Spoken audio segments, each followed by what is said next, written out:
All right, welcome to another episode of the Backdoor Cut, the Grizzlies podcast on Nothing But Net channel of Dash Radio. I am Sam the Chief. I'm joined with our man on the West Coast, Mason. You know him as Barn Burner Slim, our resident Justin Holiday Stan. Mason, how are you? Hey, I'm doing well, man. My Memphis Tigers ended the regular season with a win on the gridiron. Big win going to Montgomery Bowl against FAU. Nothing spectacular, definitely not like it was the Cotton Bowl last year, but excited for that group and just what that program has become, man. Shout out to all the seniors who played their final game, just putting in the work for the program that honestly brought us back from years of mediocrity. And while we were in college, we combined to win like 12 games over the four falls we were there. So Rough. just really nice to see what the program has grown into. Excited for them. Excited for my Tennessee Titans, as I see my man Sean is too. A big win over the Jacksonville Jaguars. Always good to beat the Jags. I mean, ever since the Titans moved to Nashville, it's been fun beating the Jags. And Derrick Henry, beast, over 200 yards, 2 touchdowns. I think that's like the 4th time he's done it in his career, the most in NFL history. Just a special talent to have in Nashville. And then A.J. Brown is a monster too, just 2 physical specimens. So, Sam, I'm hyped up on football juices. We had the Grizzlies yesterday as well. Excited to talk about that. But why don't you introduce our guest? Yeah, we'd really like to welcome Sean Coleman onto the program. You can find him at StatsSAC on Twitter. He is a self-tortured Tennessee sports / Braves fan, as he identifies in his Twitter bio. He writes for sports. He writes for SBN Grizzlies, and he writes for Talking Chop as well, some Braves. And he also hosts Locked On Grizz, which I'm sure you remember your old friend Mark King hosting that prior to Sean taking over. So we welcome Sean to the program. Sean, how are you besides being a total Nostradamus with predicting who the Grizzlies are going to draft? I mean, you wrote that article. I think you're working for the front office and you just haven't come out and said it. Well, if I was working for the front office, I'd be enjoying this. I'd have a little bit better camera going on here, but thank you very much, guys. It's a pleasure to be here. Yeah, it's that was a fun article to write, but this is to me the peak of being a Grizz fan, and also having gotten into blogging and podcasting, talking to great folks such as yourself. Ran across y'all, over at the Locker Room app a few weeks ago, and that was just an absolute blast. So can't thank y'all enough for having me on, the actual podcast. Sure, man. We're happy to have you. We have preseason basketball started in the midst of everything. We have empty stadiums, even more empty than preseason would usually yield because of COVID. But we have basketball and games are being played. Games started Thursday. The Grizzlies played their first game Friday. How are we feeling about this Grizzlies squad based on one game of 48 minutes of action? Sean, what are some early thoughts? Well, when we heard, we've heard Coach Jenkins talk about in the media sessions and things such as that, the big buzzwords are playmaking and versatility and, really the, individual improvement. And I think you saw some of that yesterday. There certainly were, some sloppy moments, but that happens. They played 9 games of basketball in a matter of 8 months. But the things that really stood out to me was that this team last year, one thing that they were elite at was passing the basketball. They were second in the league in assists. First game back, you've got 30 assists. You've got Ja getting 11 of them. You've got 7 Grizzlies who had 2 or more assists. So it's not just Ja and Tyus, who you had 15 assists from total, I believe, but it's the whole bench. 5 guys off the bench had 2 or more assists. So it's that playmaking from the entire roster. And that's, I think, what they did this offseason. They recommitted to the guys that they thought progressed well last year, brought in some great talents, through the draft. And so you've added versatility, shooting, and passing. So with Jaren and Justice out, it's really going to be on this depth to be deep. And, they're going to have to create plays for each other since they don't have a lot of shot creation natural. But I was really excited to see the playmaking, setting up different looks, high percentage looks all over the basketball court. Yeah, we are talking about the Grizzlies at the Wolves. They play 4 preseason games, 2 at the Wolves, kind of like a doubleheader with a day off in between, and they come back home and play 2 against the Hawks. So we're talking about the first game at the Timberwolves. Most of the starters played a lot of minutes, I thought. We saw a lot of Cat. We saw a lot of D'Angelo Russell, Anthony Edwards, who I'm sure we'll talk about, kind of just was a slow car wreck happening before our eyes. But Mason, what do you see? What do you feel about this performance? Let's overreact to 48 minutes. First of all, holy Ja Morant. Like, you couldn't ask for a better game than what he gave us. The first half, he had 18 and 6 on 7 of 8 shooting and ended it with the most beautiful workout three you could imagine, going full speed, crossover, stop on a dime, rises straight up and nails the three-pointer. His jumper looked, really good, especially in the first half. He was 2 for 2 and only had 1 turnover. The way he was handling the pick and roll, he looked like a 10-year veteran. Like, he was a maestro in the pick and roll, getting guys on his hips. His chemistry with JV looked to be a little improved. He was hitting them on the rolls. It seemed better than, and granted, this is a preseason against Minnesota, who might just be really bad. But just what we saw from Ja was everything you could have hoped to see in a preseason game. And Taylor Jenkins did say after the game that he expects his minutes to go up each game, at least for the next 2 against the Wolves tomorrow night and then against Atlanta. And then he said, we'll see how they're going to treat the 4th game. Maybe Ja doesn't play. Maybe he treats it like a full regular season game. We'll see. But just what Ja did was so fun, so exciting. And a lot of us have been saying that we don't expect a lot from this Grizzlies team, especially with Justice and Jaren out. But what we saw from Ja gives you a little hope, like, hey, he might win us some games on his own.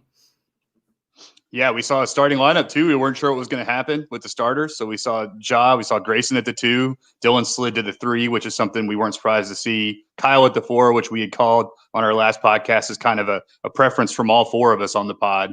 And then JV at the 5. What did you think, either of you? What did you think of the starters? Did you think that was kind of where we're going to go from now on, or is the coach Jenkins going to be tweaking like Penny Hardaway out there, throwing like 6 trillion permutations? Well, just to me personally, I think that the 4, you're going to see probably less back and forth than you do at the 2. I think that between Grayson Allen and DeAnthony Melton, DeAnthony Melton's probably the more impactful player. But of course, Grayson's got the one thing that you want, that Coach Jenkins wants, and that is shooting. And so it could be matchup, depending on the matchup. I am an advocate for wanting to start Brandon Clark. And I know that the reason why they want to start Kyle Anderson was because of the facilitation, with 2 shooters around Ja, which makes sense. And also his defensive presence. It makes sense, his veteran presence. Plus you keep Brandon, Clark in that very advantageous 6-man role where he just absolutely excels. He's one of the most beneficial elements to this Grizzlies roster out of that 6-man role. But I would love to see him get the start at the 4. I think in the long run, you're probably going to see DeAnthony probably play the most minutes at the 2. But I get why they're doing. I logically get why they're doing Grayson. But I really want to see these young guys get the best chance to take the next step. And I think DeAnthony and Brandon give you the highest ceiling. And I really want to see if Brandon struggles to start the year in the starting lineup, give him the chance to figure it out. So I get why they start Kyle. I just really would love for them to give Brandon a few starts at least while Justice is out. Yeah, and that's a great way to look at it.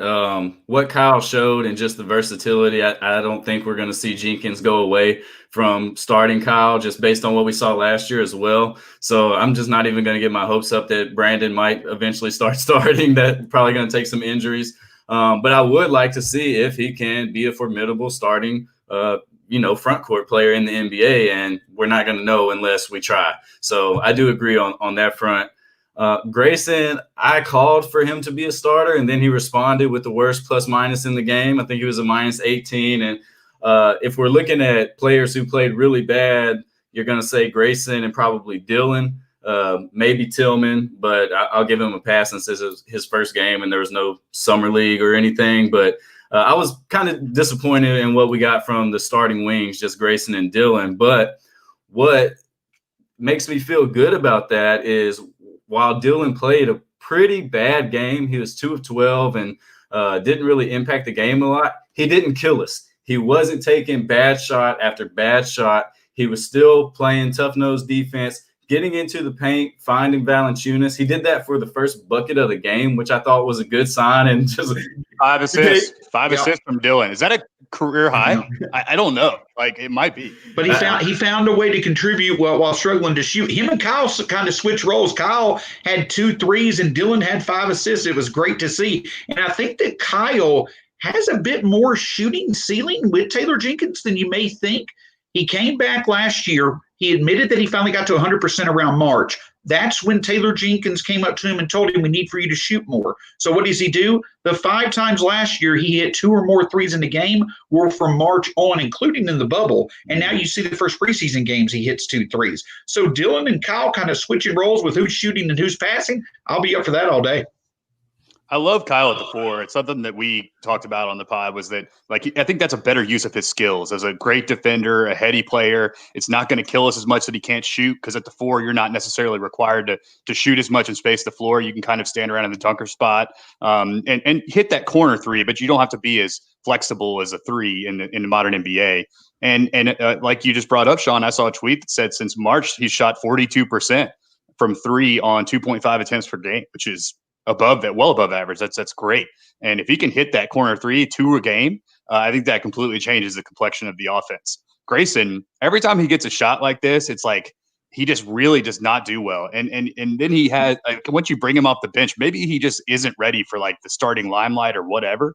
But, you know, when he comes off the bench in the bubble, kind of less stakes, I guess, in terms of the second unit that he's on. A lot of injuries, so he's just kind of trying to fit in where he can. He ends up having an incredible bubble experience, you know, hitting every 3 he would. Got really confident. We saw where that went. But, you know, the beginning is not exactly what we want. So I don't know if he sticks, but we'll see. Yeah, well, I know you're probably saying that because you are itching to talk about Desmond Bane and his performance. So, Sam, as the leader of his fan club, how would you feel watching him get in the game, get an immediate bucket, and then switch 2 threes? The Fire Risers. No, I mean, like, it's basically like I've been dusting off my Bane accent for the past 8 years since that movie came off for just this occasion. But he looks like he thought he was, right? I mean, he's 22 years old. He's ready to play right now. He's an NBA ready body. He's like basically the same age as our starters. He doesn't do anything stupid, like, at all. He really, I think I was most impressed. Obviously, 2 of 3 from 3. The jumper looks wet. We knew that. I was most impressed with his ball handling. He initiated the offense on quite a few possessions where he was in. We ran out of lineup where it was like him and D'Anthony were the backcourt, and we know D'Anthony works better off ball, and Bane was initiating the offense.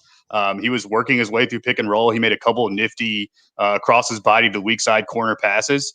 I was really impressed with that aspect of his game. He's not just a stand there and shoot guy, and that was in his scouting profile, so it's not surprising, but it was cool to see that we may have another guy on the wing that can do that. Matt Herdicka, who's on Twitter, mentioned that he looks like Dylan in the way that his game translates. He has a really high dribble. He's not like a really good ball handler. You wouldn't call him. But I don't know. I was impressed. I really couldn't have asked more from him this first NBA game. 22 minutes, just soaked up some minutes, played, I think, really well. What were y'all's opinion of Bane? Obviously, I'm looking through Bane colored glasses. Well, in my opinion, I think that the Dylan comparison, is, spot on in terms of the final numbers when you see them like per 36 minutes or, per minute production or whatever it may be. But the one added caveat I think that's there with Bane is that you're going to get the consistency. Instead of the high-low that you get with Dylan, the final numbers may look the same. It's similar, but you're going to get consistency. And I agree with you, Sam. In terms of his ball handling, I think the mindset's there to be a little bit better playmaker, the consistent playmaker. He knows how to use his body. I don't necessarily know if he ever is going to turn into a significant shot creator himself with above-average ball handling, but he knows how to use his size to create space. And I think that he kind of is that third point guard for you in a kind of a spot that you need one. But the 4-guard lineup, we've seen Taylor Jenkins, he utilized it last night. He said in the post game and today that that's something they're looking at. They're going to have to find a way to replace Jaren Jackson shooting. They were 25th in the league last year in 3 points per game, 23rd in 3-point percentage. They're going to have to find a way to do it without their best shooter. And if it's that 4-guard lineup, I think that it makes sense. And with his size, he also can defend some bigger players. So I think he's going to get more minutes than people may think to start the season. Yeah, you looked up one time last night and he was guarding Hernan Gomez. So, ain't nobody pushing Desmond Bane around. That dude is built like a house. So kind of PJ Tucker-ish, maybe. You've heard that comparison before. Let's keep going through the backcourt. How about Melton? I thought Melton looked exactly opposite of what he showed in the bubble. He scoring efficiently, just all over the place, making things happen for his teammates, and on the defensive end, hit some 3-pointers. So Sam, how'd you feel about Melton, who was basically the big free agency signing of the summer? And you wonder if that, getting that paycheck, finding a home. He said he just now moved all of his stuff to Memphis, kind of like finding his place on this team, and that he already really fits on a personnel standpoint, personality wise as well. He looks more in shape. Not that he ever looked out of shape. He's a skinny dude. It's not like he's ever gonna look fat or anything, but he just looks really in shape right now. And I think you could tell it allowed him to play his frantic, Red Bull energy drink game that he plays. That was something I noticed. He just looked fleet of foot. It's kind of the intangible eye test of how a guy looks as much. And so it allowed him to kind of tap into what he was doing before. I don't know what was going on in the bubble. I mean, obviously these guys are human beings. Maybe there's something personal life going on. Maybe he just hadn't had a chance to really work out a ton in that 4-month off season. It just didn't work out for him in the bubble. But I mean, I'm glad to have him on board. And he was back to being Mr. Do Something, as they've aptly named him on the Fox Sports South broadcasting crew. Sean, what do you think of the Desmond Bain signing, and then also his performance thus far? D'Anthony Melton. The other D. I'm happy with it because, and the reason why I say that is because eventually I think, he's on this contract. Tyus Jones is on this contract. Dylan Brooks is on this contract. The reason why they're all making around $8 to $10 million a year, and they were signed for multiple years, the Grizzlies are really wanting to fill out their backcourt going forward with John Morant. Is that having a solid backup point guard to pair with him? Maybe. But is it also having a third combo guard, which you see with Dylan and D'Anthony Melton? I think, but the other thing about those contracts, they're tradable. And so as this year goes on, you figure that out. I think that one of these guys becomes trade bait. I think it's long term. It's probably going to be Dylan, but I liked what I saw from D'Anthony Melton. And the big thing about it is when they talked with Tyus Jones earlier this offseason, he talked about that when it came to their shooting and just these guys who you clearly see that they add value, but you clearly see that there's other areas where they could take the next step. They feel better about taking that next step, especially scoring. Now that they're in year 2 of Taylor Jenkins' system. And I thought that was there last night with Melton. The volume shooting as well as the assertiveness when it comes to initiating offense, both for himself and others, I really thought that was there. He's already going to be a great playmaker for you, a very underrated one on defense. But if he can become one on offense consistently at 20 to 25 minutes a night, that's just another domino to fall in the right direction for the Grizzlies. Oh, I love it, man. I love it. So let's see who else is in the backcourt. Oh, Jitty. He played some big minutes. He was all over the place, making things happen. Turned it over a little more than we would have liked. But I think that kind of comes with who he is, as he gets up and down the court.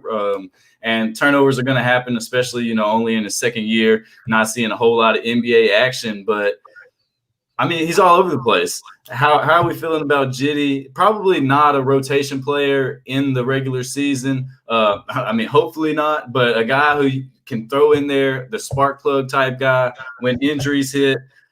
Just all over the place, getting the chase down block. He really gets out and runs the floor well. So, Sean, how are you feeling about our man Jitty?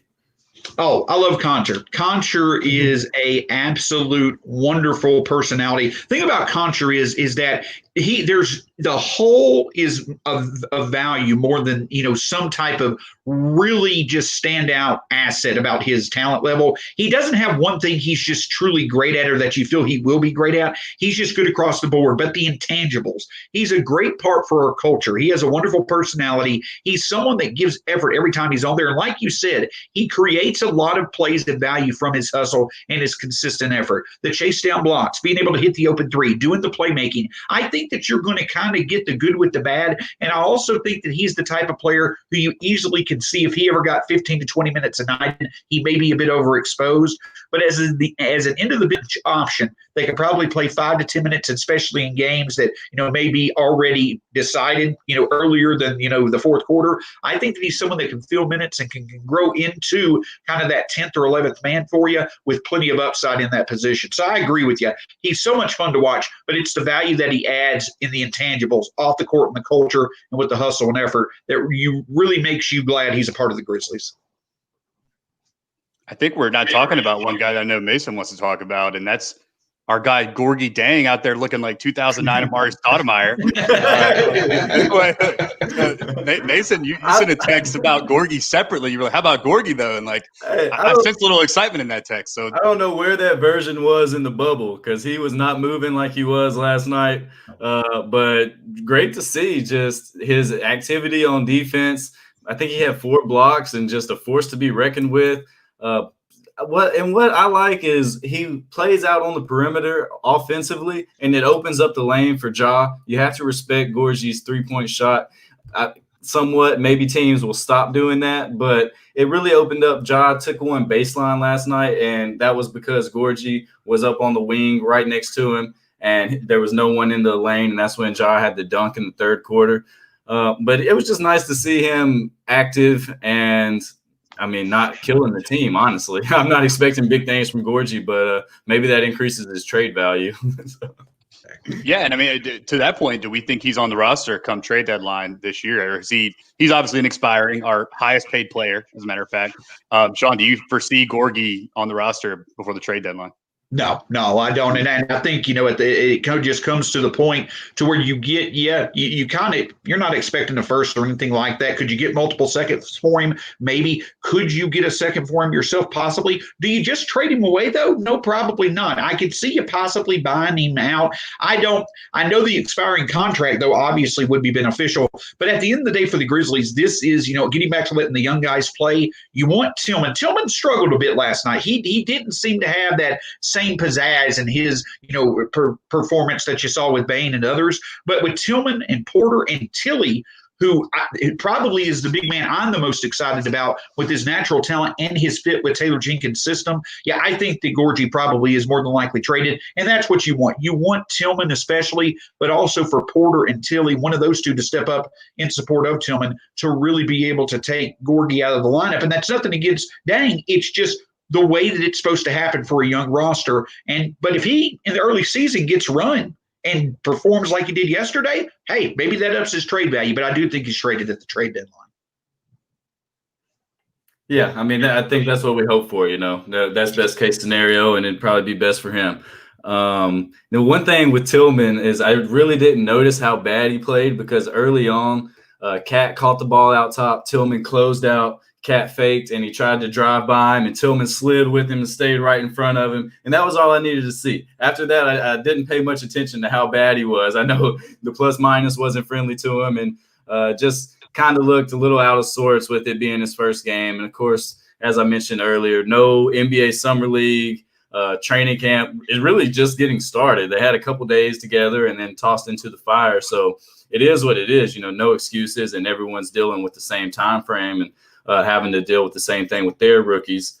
But I was excited to see that athleticism, and then he hit the big shot down the stretch, the turnaround jumper, wasn't pretty, but a winning player, hopefully, and someone I'm excited to see grow, even if his first game wasn't, what we hoped for.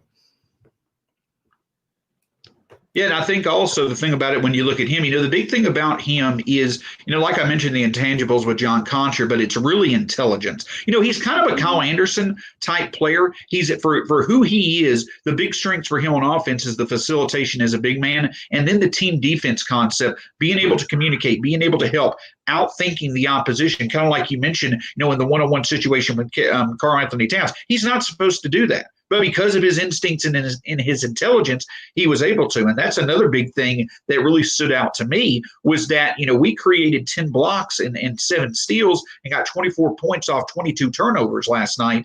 And that's because, again, our depth offers really good potential defensively, like Tillman and Brandon Clark, and then you get Jaren back. That trio right there, that having 2 of those 3 on the courts for the majority of the game in time, that's really going to be exciting. So, yeah, you would expect that from Tillman. He doesn't have a lot of the natural ability that the other players do on our roster to, adjust to the athleticism and how fast the NBA goes, but I'm really excited to see it, and I do put good stock in him figuring it out because of how intelligent he is. I'm still really excited about what Tillman can do within Jenkins' concepts.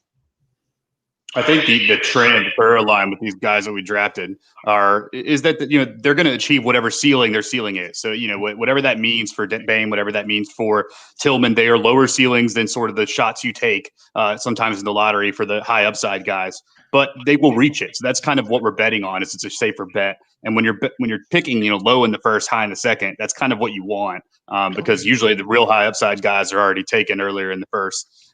So I do agree with that. You mentioned Killian Hayes, another guy that's kind of like just really an injury upside. He's like a 6'10" guy from Gonzaga from France originally, has an incredible shot apparently, but no one really knows because he hadn't played barely any, just injury riddled.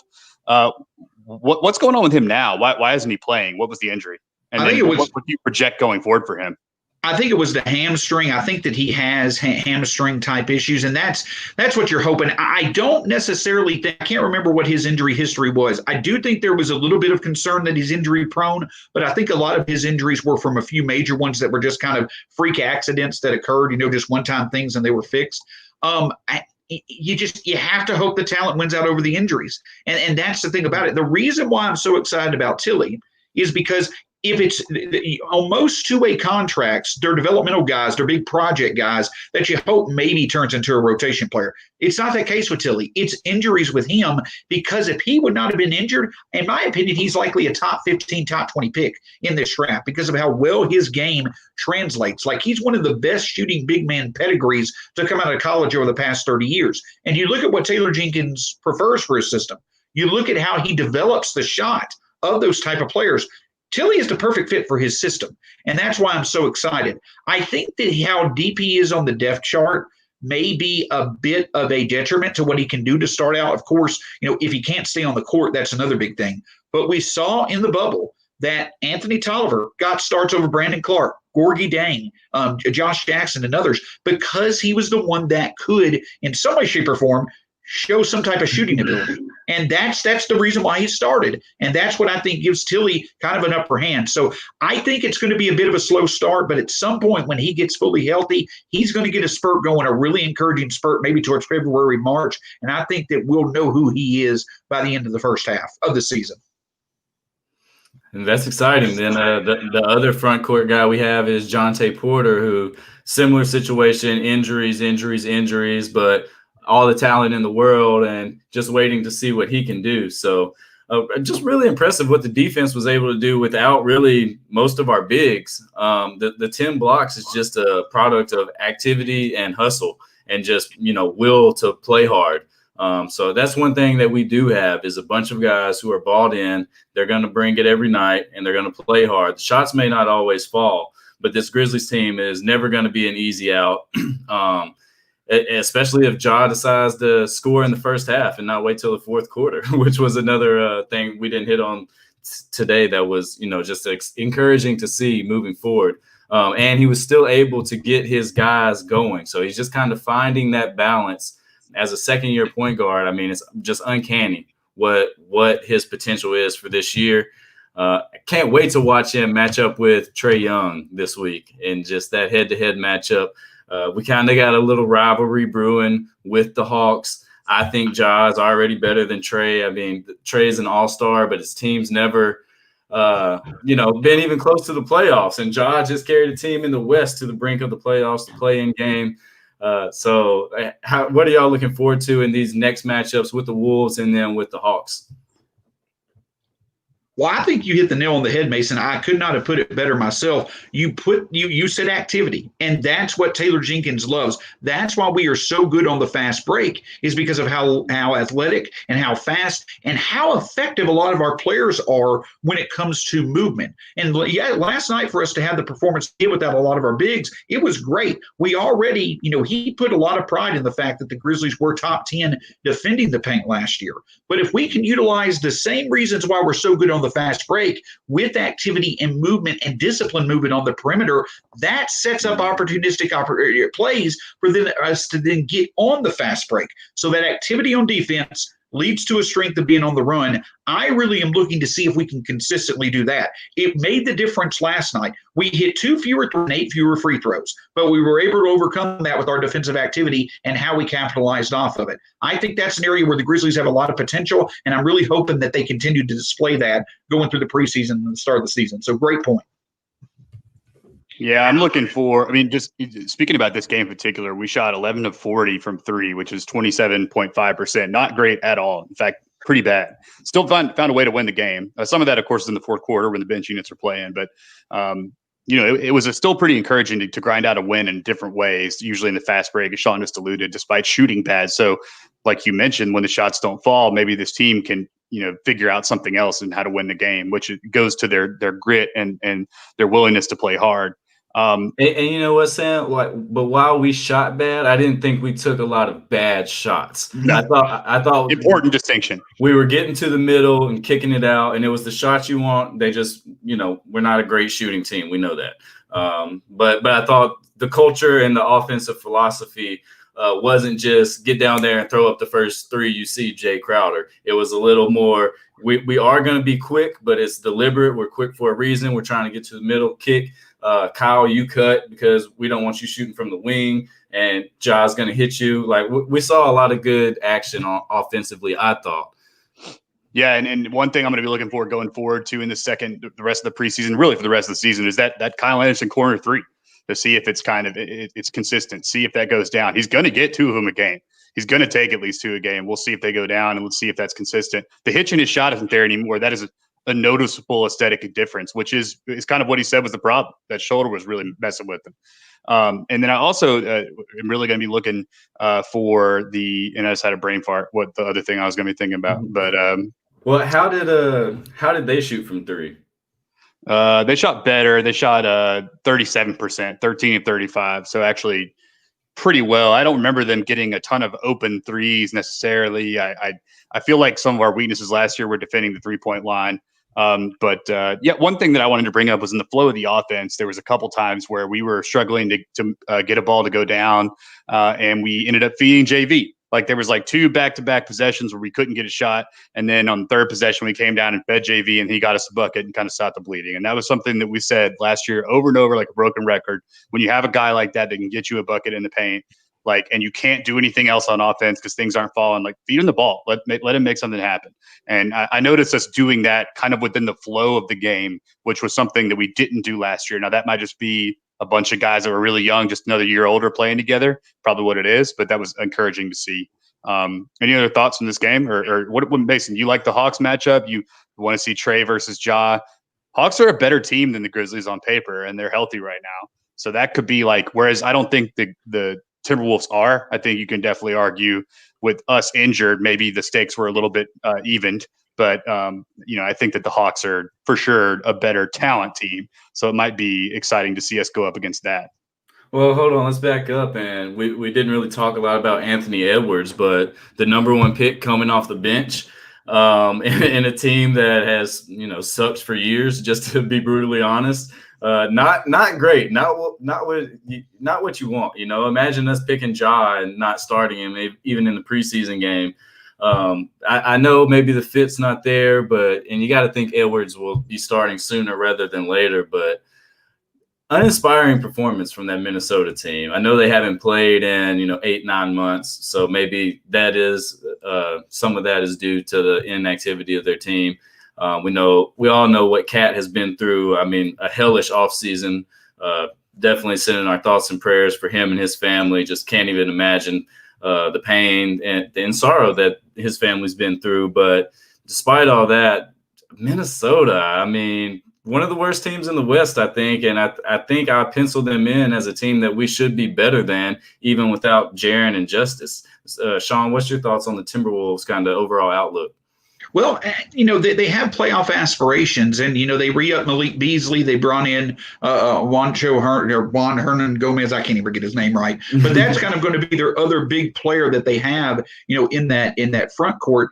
At the end of the day, I'm a huge Karl Anthony Towns fan. I know he's been through a lot. I also know that there's been questions about, him really being not locked into the Minnesota, situation, but, just the effort that's needed on defense there to really make the difference. But he's the type of player that you want to build your team around. But I don't think that they have those high floor, high quality support pieces. And I don't think that Russell is consistent. I see a lot of inconsistency with the Timberwolves, and you just don't have enough top end talent to really make it to where when they're on, basically, they're going to be able to be with anybody in the league. I don't think that they are. But I think with Anthony Edwards, you bring up a good point. Everybody raves about his ceiling, but kind of like I was talking about with Bane and Brooks, you want that consistency even if he's not hitting his ceiling. He's going to be very inconsistent. It's going to take him a while to even show flashes of a difference-making ceiling. And when he gets there, I still think he's going to be a lot of high, a lot of low.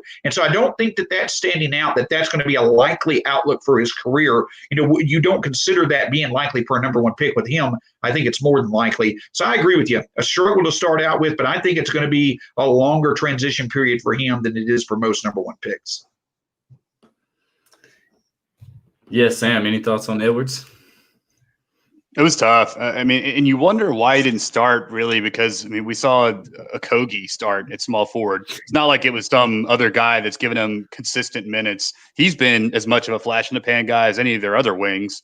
Malik Beasley, probably their most consistent wing, and he was already at the two guard. So you just wonder why they couldn't find Anthony Edwards there in the starting lineup. And is it let's teach this rook a lesson thing because he thinks he's hot shit, or is it or was in practice kind of out of sorts and kind of that personality problem that a lot of people worried he might be, lackadaisically running around, not really buying into the team system? I don't know, but that's just tough. I would not be excited if I'm a Timberwolves fan. But maybe he comes around. They have talent. We'll see. But there's just really not anything you can get your hooks in with that team. There's no culture, really. They don't have a guy like Ja or even Jaren necessarily. Cat and D'Angelo had been all-stars, but I still don't feel like I wouldn't trade Ja or Jaren for either of those guys. I don't think. Maybe Cat, I guess. But yeah, I wouldn't trade Jaren. I'd trade Clark. I would put Clark. If you could give me a deal around 2 firsts, Jonas and Clark, I would do that deal in a heartbeat with Cat, especially with him having 4 more years on his contract. That's probably a bit light. But I do agree with you. I probably wouldn't trade Ja or Jaren to get Karl Anthony Towns. Yeah. Any other thoughts on the Wolves, which we play again tomorrow night in the second game of the doubleheader? Any more thoughts on the Wolves?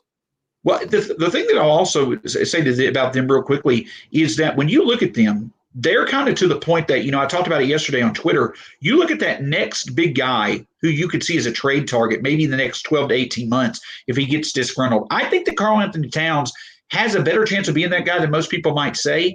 But one of the reasons why is because the Wolves, I don't want to say they wasted their opportunity, but this has been their opportunity to really make the most of giving him reasons to stay. That was trading for D'Angelo Russell. And yeah, that's his best friend. That may keep him there for a few years. But D'Angelo Russell isn't the second guy on a true playoff or title contender. And now you get the number one pick in probably what's going to be the weakest draft in many years and many years to come. And you get Anthony Edwards, who probably was the right pick for your system.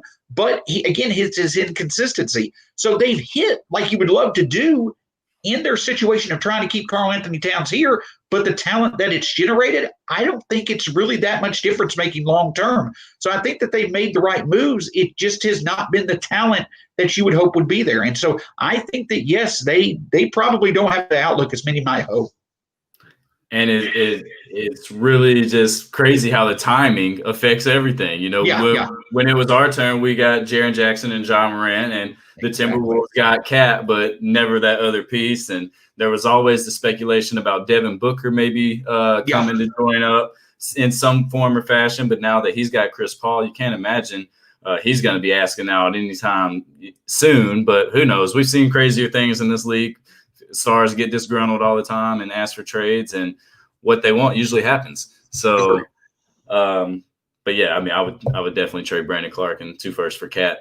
Pair him next to Jaren and Ja. Oh shit, yeah. That'd be a lot of fun.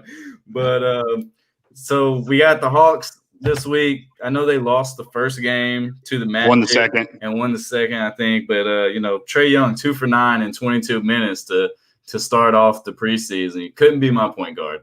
Couldn't be my point guard. You know? Had a better second game, but again, like it feels like empty calories. You know, it's like eating donuts for breakfast. You can go get them and they're delicious, and it seems like you're doing something yourself a favor, getting some sugar, filling your tummy, but it just doesn't end up in anything. You're still hungry by lunch, and if you can't get my metaphor here, Trae Young puts up stats, don't win shit, and that's just kind of where he finds himself. Like, and he got to the point where I think we're led to believe that he asked the front office in year 2, like, or I guess is approaching year 3, yo, I need like players now so I can win games, and you guys got to put some people around me. And like, credit to him. I mean, I guess these guys they're all like prodigies basically in terms of how they run their career and they shape their brand. But if he's already thinking about this, and the Hawks delivered, man, that they got the best people they could in this offseason and players that fit Trae Young too. So we'll see what happens, but I don't know. In the first game, the leading scorer was DeAndre Hunter, who I'm really low on. The second game, Trae had a little bit better of a game, but still, like I think it'll be exciting to see the matchup.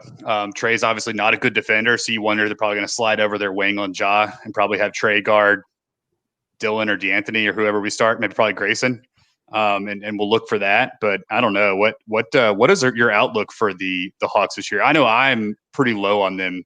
If you tweet anything, the Hawks fans hear a pin drop and then come out of the woodwork and defend their honor. But that's where we stand now. What do y'all feel about the Hawks? I personally think they're a playoff team because they have depth, but there is a lot of positive potential, with that depth. Like, for instance, I feel that long term, Okongwu is a better bet than James Wiseman. I think Wiseman has a higher ceiling, especially in Golden State. But I think Okongwu has a better chance with his defensive ability, especially in high leverage playoff situations, of reaching that. So I think just when you look at all the names that are there, and when you look at the rest of the East, the other teams that kind of have playoff aspirations, it's kind of like, due to an embarrassment of riches of depth, at least, I think that the Hawks should make it. But I agree. I think that this is a big, big thing for Trae Young. With Bogdanovich and Gallinari next to him, that's a trio of shooters. It's a nightmare for any defense. And then you've got Dunn and you've got Rondo, who are brought into the equation to kind of help to, minimize the defensive inefficiencies that he has.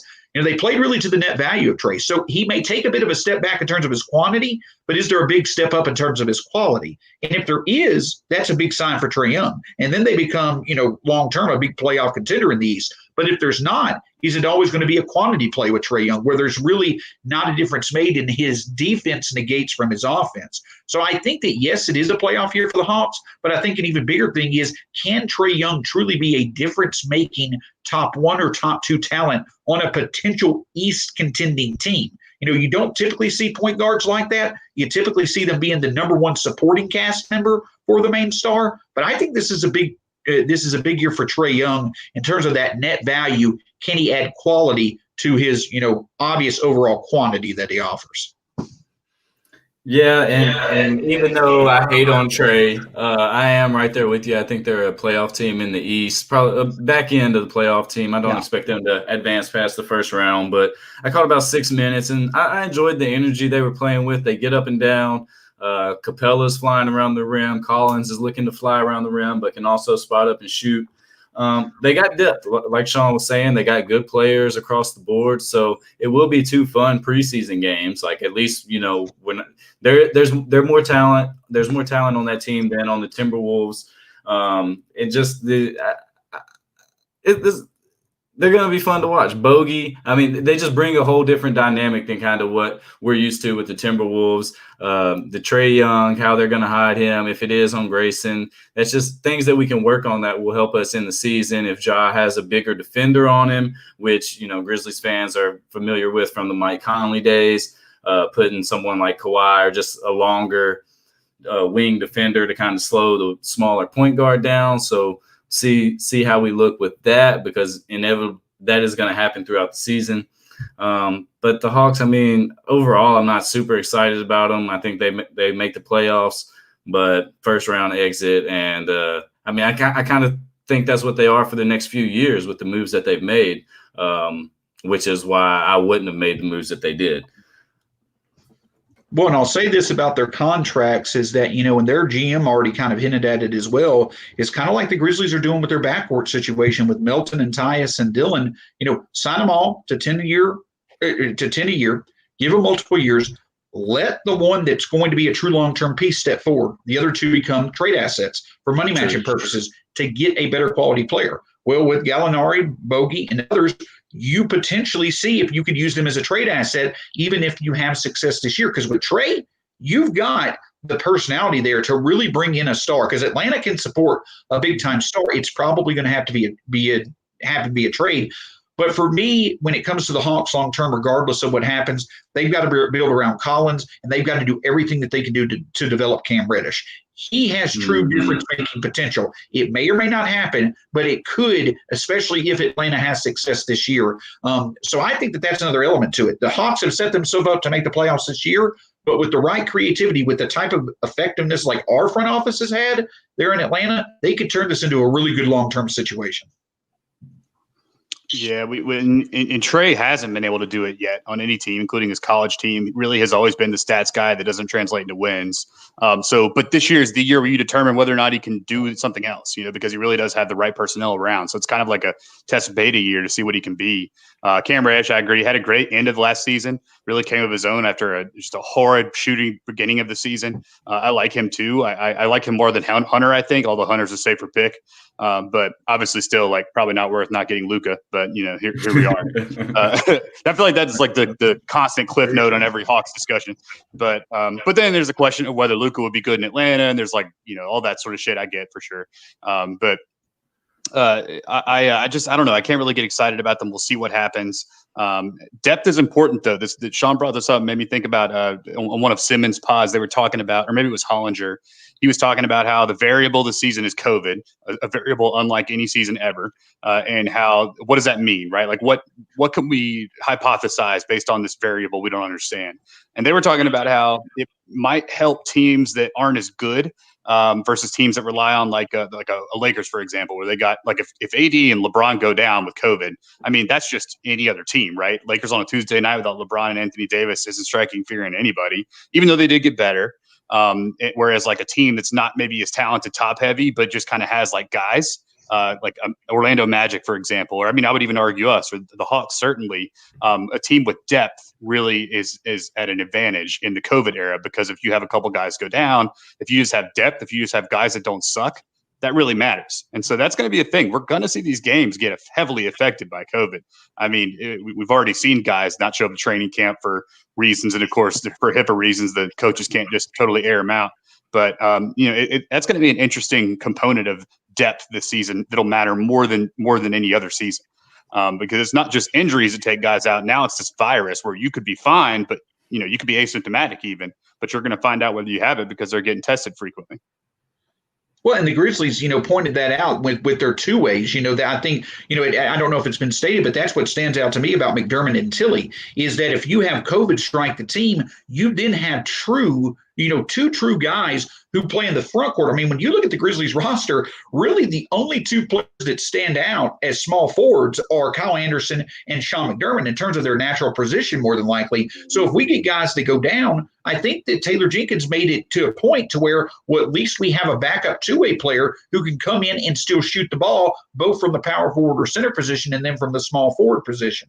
So I think that you've seen a bit more strategic activity with these two-way contracts and with some players who have been signed to multi-year deals, but they gave up average annual value more for long-term security, and the teams were up for it to get that depth in place to fill out their benches. So I think you bring up a great point. Depth in the year of COVID could truly be an advantage for teams that may not have as naturally high a talents as of yet, but overall have players that can come in and fill rotation spots because they're in a good system for their skill sets.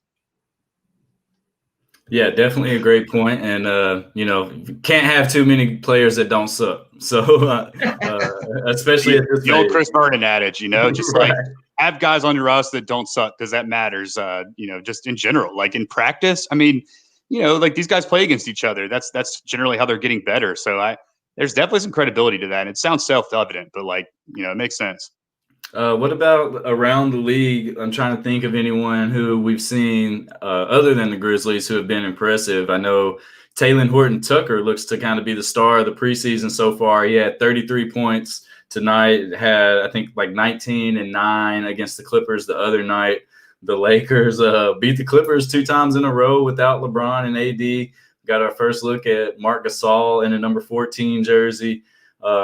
As I know, some people in Memphis don't like the fact that he's playing for the Lakers, but I couldn't be more excited for him playing on a team with LeBron James and Anthony Davis, the Lake Show, just the biggest stage in the NBA for the regular season. I'm excited to see Mark and just the glimpses we've seen so far. I think he's going to make some of those guys like KCP, Taylor Horton-Tucker, if he's on the court, Kuzma. I think he's going to make those guys a lot better with his passing ability and obviously covering up for defensive mistakes. But I'm really excited to watch that Lakers team play at full strength when the season gets going, even though it may be, every couple of games that we see LeBron and AD, maybe not. But that's one team that stuck out to me, and Taylor Horton-Tucker just looking like a whole new player. We saw him briefly in the Rockets series when they just tossed him out there and we're like, hey, we got a little gem. We want y'all to see that this guy can play and he's part of our future.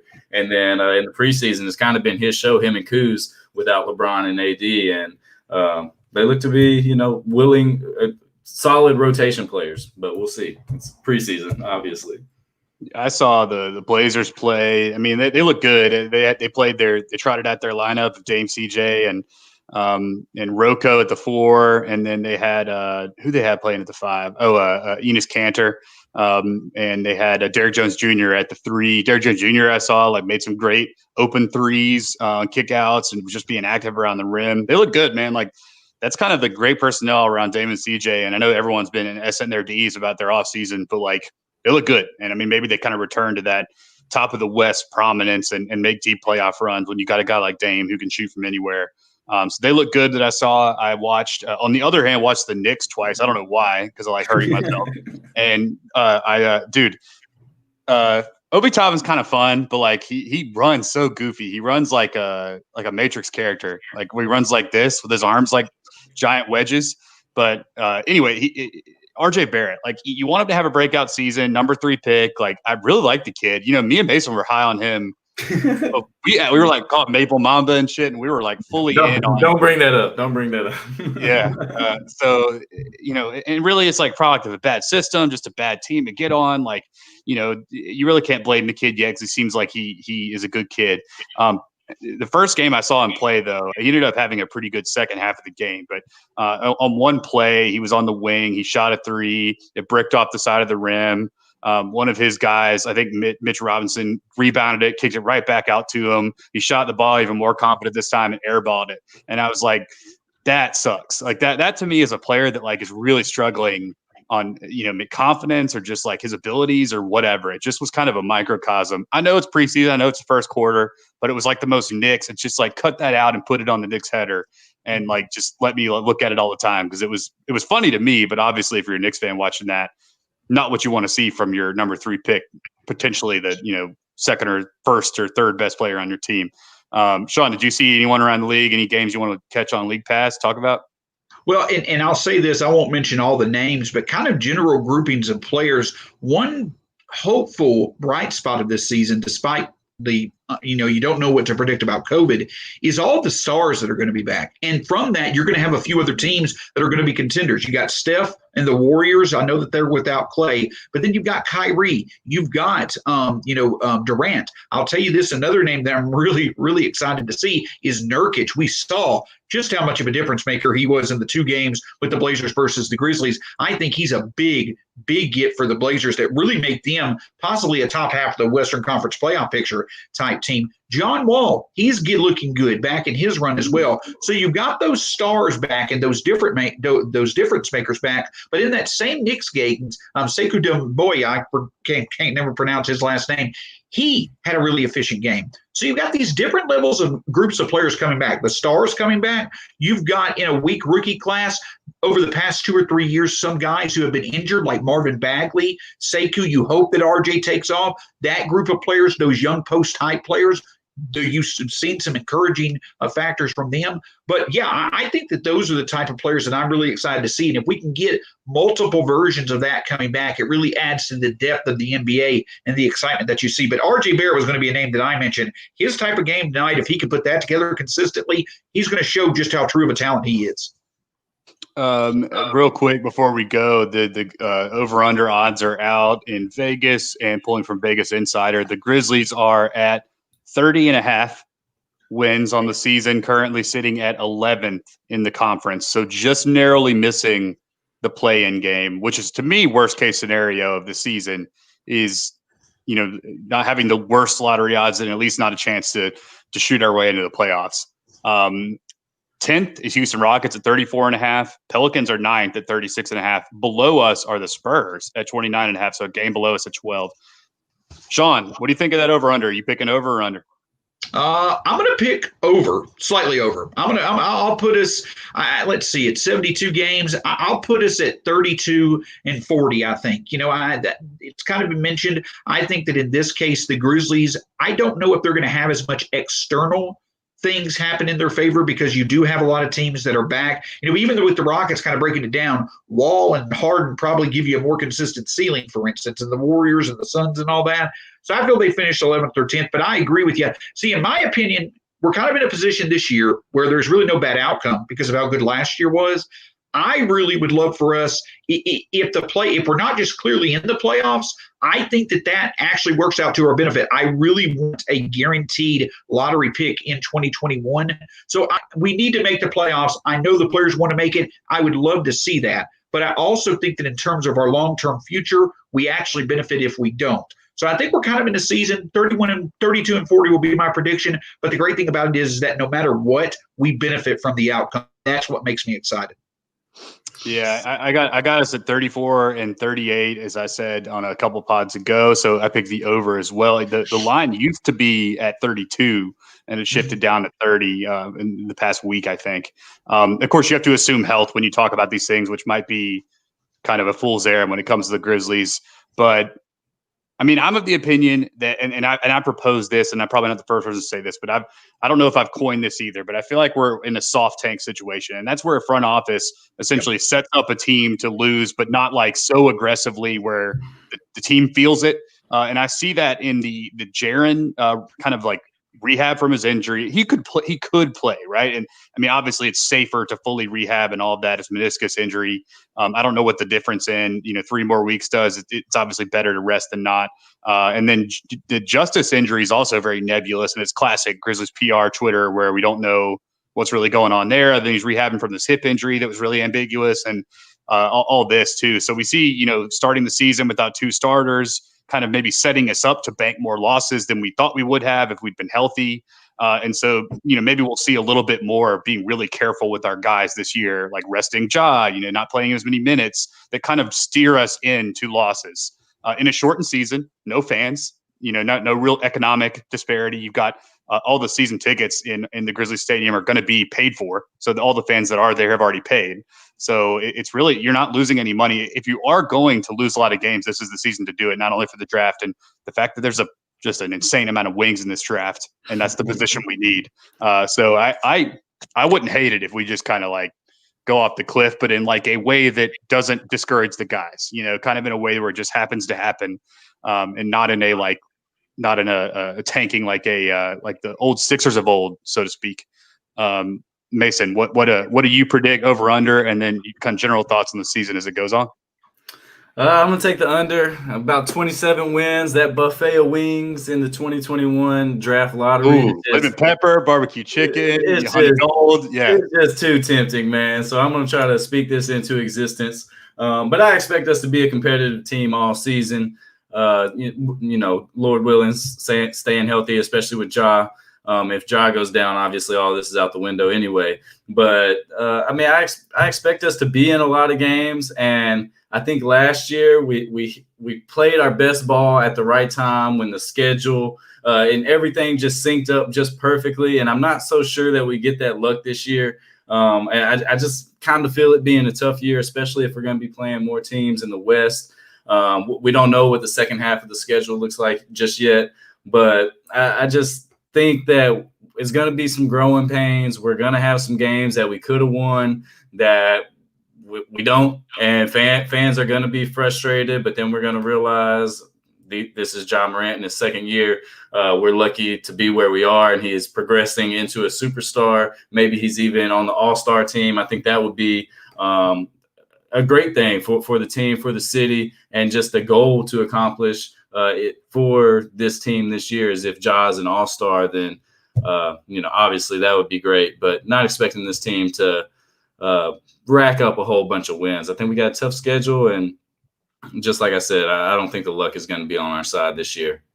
I can see it being a situation where we've got the beginning of the bubble this past summer where we're right in a couple of those games, that Spurs game, that Blazers game, voraciously competitive, nearly as good, but we just didn't have the juice at the end of games to finish them out. And if that's happening and we're losing that way, I love that. I'd obviously prefer to win, but that's kind of where you want to be. Maybe Ja takes a leap, makes the All-Star team. That's another miniature goal within a season for sure. But I live with that any day, just being competitive, having a reason to watch, and watching Ja, continue to improve his game. Sorry, Sean, what were you saying? And forgive me. I was going to say, I really think that you're going to find that within the first 5 weeks, I think even before February, you're going to have a very good idea whether this Grizzlies team is going to make the playoff or not. The most manageable part of their schedule is before the MLK game, which is 13 games. You're not going to have John Jaren, but that's probably the weakest part of the schedule. If you have a winning record with that, and then you get John Jaren back before that MLK game, before you enter a 2-week stretch where you play the Spurs, the Kings, and the Timberwolves plus the Suns. You played, the Kings, the Kings, Spurs, and Trailblazers, twice. 7 of your 8 games are against other playoff hopefuls in the West. 2-game swings in each of those games. I think how the Grizzlies manage that, if they come out of that with a losing record, probably not too confident, especially if Jaren and Justice are out longer than you anticipate. But if they can manage, and they've got a winning record, they've got Justice and Jaren in the fold, I think that's encouraging. So I think within the first 5 weeks, you're really going to kind of get a very good idea of what the Grizzlies' true playoff chances are. Agreed. Sean, before we let you go, do you want to plug anything you're writing, plug anything you're podcasting on, or anything like that?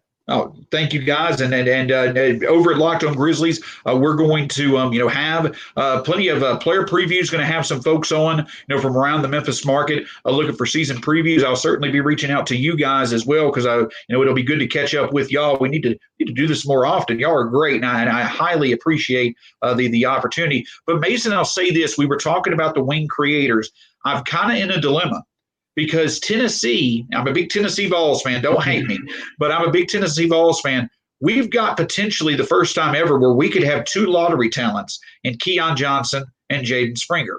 But the problem is that I feel that the best long-term fit in terms of what the Grizzlies may pick is a Kentucky guy in B.J. Boston. So I'm going to kind of be fighting myself on that. I hope we have a chance at both Johnson and Boston, and I would pick Boston over Johnson in terms of our fit natural ability. But that's going to kind of be an internal dilemma all year. So plenty to watch, but I'm excited. But yeah, just tune into Locked On Grizzlies as well as the Backdoor Cut just to get all your Grizzlies coverage. There's never been a better time to create content for Memphis and you guys, and I'm lucky enough to be a part of it. But you guys are great, and I can't thank you enough for this opportunity.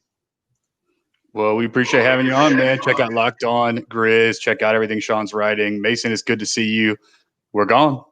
Peace. Mason, a pleasure, bud. Have a good one. Hey, you too, Sean. Thanks for joining us, man. It was great. It was a lot of fun.